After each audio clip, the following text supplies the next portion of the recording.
دوسرا باب۔ سو آسمان اور زمین اور ان کے کل لشکر کا بنانا ختم ہوا، اور خدا نے اپنے کام کو جسے وہ کرتا تھا 7ویں دن ختم کیا، اور اپنے سارے کام سے جسے وہ کر رہا تھا 7ویں دن فارغ ہوا۔ اور خدا نے 7ویں دن کو برکت دی اور اسے مقدس ٹھہرایا، کیونکہ اس میں خدا ساری کائنات سے جسے اس نے پیدا کیا اور بنایا فارغ ہوا۔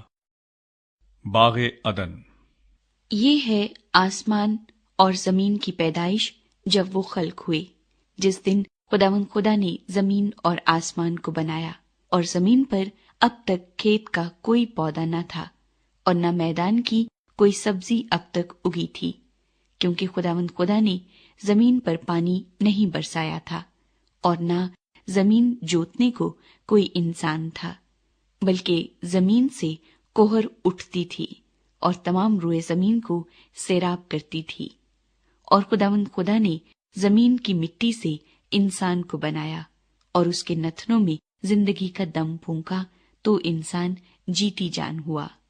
اور خداوند خدا نے مشرق کی طرف عدن میں ایک باغ لگایا، اور انسان کو جسے اس نے بنایا تھا وہاں رکھا۔ اور خداوند خدا نے ہر درخت کو جو دیکھنے میں خوشنما اور کھانے کے لیے اچھا تھا زمین سے اگایا، اور باغ کے بیچ میں حیات کا درخت اور نیک و بد کی پہچان کا درخت بھی لگایا۔ اور عدن سے ایک دریا باغ کے سیراب کرنے کو نکلا، اور وہاں سے 4 ندیوں میں تقسیم ہوا۔ پہلی کا نام فیسون ہے، جو حویلہ کی ساری زمین کو جہاں سونا ہوتا ہے گھیرے ہوئے ہے، اور اس زمین کا سونا چوکھا ہے، اور وہاں موتی اور سنگ سلیمانی بھی ہیں۔ اور دوسری ندی کا نام جیہون ہے، جو کوش کی ساری زمین کو گھیرے ہوئے ہے، اور تیسری ندی کا نام دجلہ ہے، جو اسور کے مشرق کو جاتی ہے، اور چوتھی ندی کا نام فرات ہے۔ اور خداوند خدا نے آدم کو لے کر باغ عدن میں رکھا کہ اس کی باغبانی اور نگہبانی کرے۔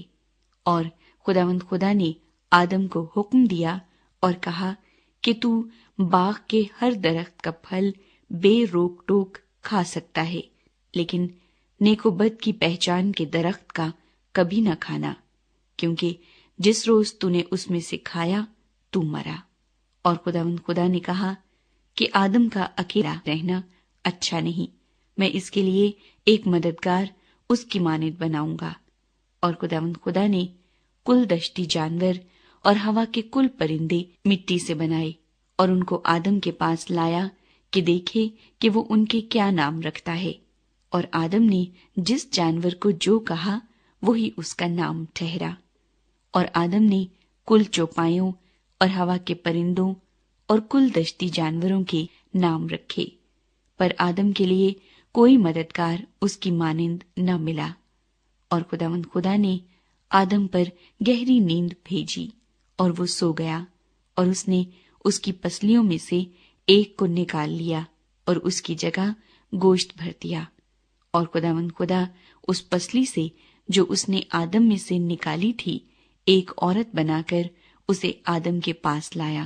اور آدم نے کہا کہ یہ تو اب میری ہڈیوں میں سے ہڈی اور میرے گوشت میں سے گوشت ہے، اس لیے وہ ناری کہلائے گی، کیونکہ وہ نر سے نکالی گئی۔ اس واسطے مرد اپنے ماں باپ کو چھوڑے گا اور اپنی بیوی سے ملا رہے گا، اور وہ ایک تن ہوں گے۔ اور آدم اور اس کی بیوی دونوں ننگے تھے اور شرماتے نہ تھے۔